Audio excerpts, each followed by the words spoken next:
A question I would like to ask you today is, what do you want and why? A lot of times we go through our life trying to support our family, to be with our friends, to have vacations, to be able to have riches or fame. But the question is that if you want all of these things, why do you want them? There's an underlying fact that we all understand, that there's a deeper meaning with the material things that we want in life. And it sometimes may be love, it might be affirmation, it might just be being accountable for something else, or it might just be validated for what you want.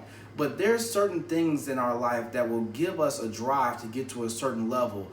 But we have to really think about, why do we want those things? That's a question I struggle with myself sometimes, because I want to be able to have things in my life and to be able to have the freedom to enjoy them. But I have to remember that if you wasn't doing anything for anybody else, if there wasn't anything holding you back, why do you want those things? Sometimes we live our lives trying to serve other people. We live our whole lives trying to be with our families, to be able to provide for them. But we never think about the one thing that keeps us tethered.